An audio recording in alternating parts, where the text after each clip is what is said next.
Hello, people of YouTube. This is Gray's Guitars. I am Steve Gray. Thank you for watching. Today we are going to be talking about what is kind of common practice now, which is downtuning. A lot of the older guys do it. Gene Simmons here from Kiss, if you don't know who Kiss is. They are a lot of people call them sellouts. They got the face paint and everything. They literally did sell out. They sold everything, and I mean everything, to Pop House Entertainment Group for $300 million.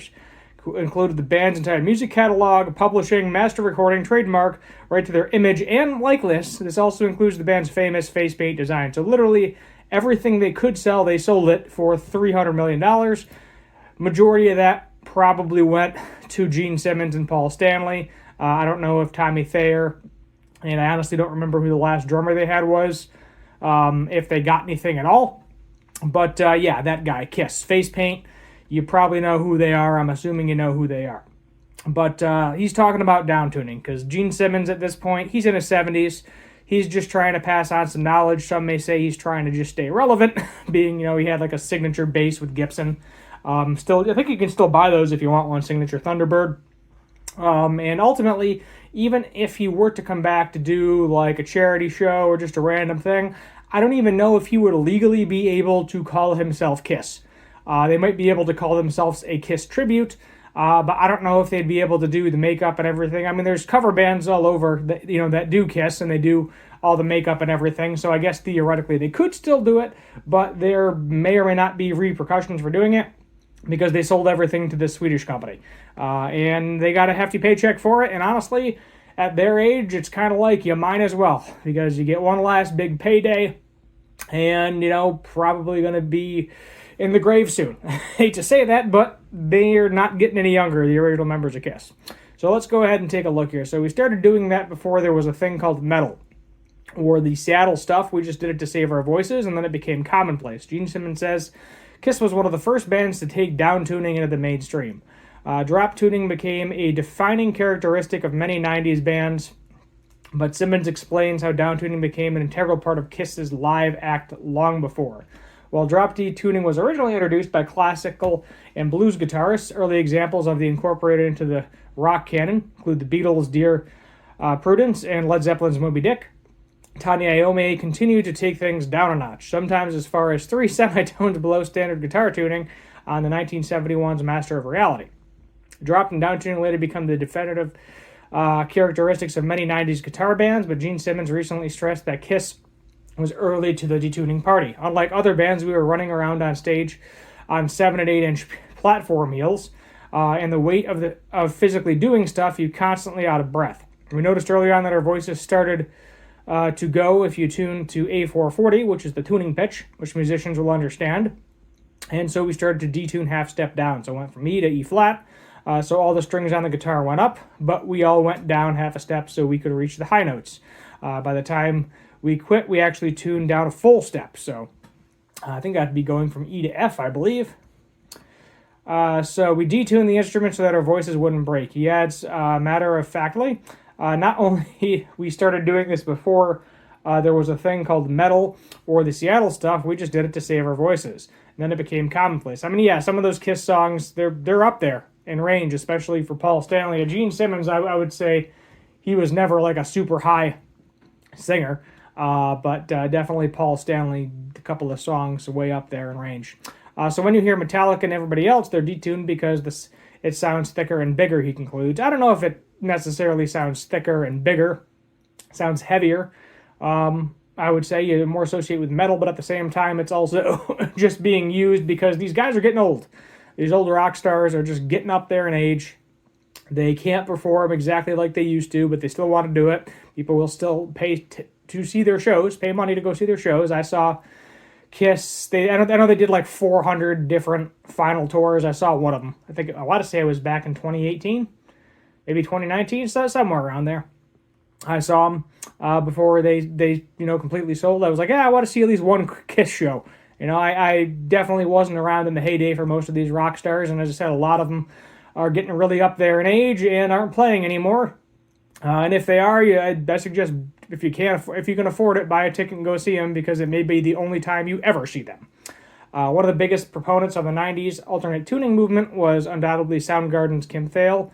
who acknowledges Kiss' role in popularizing what were once off-kilter tunings.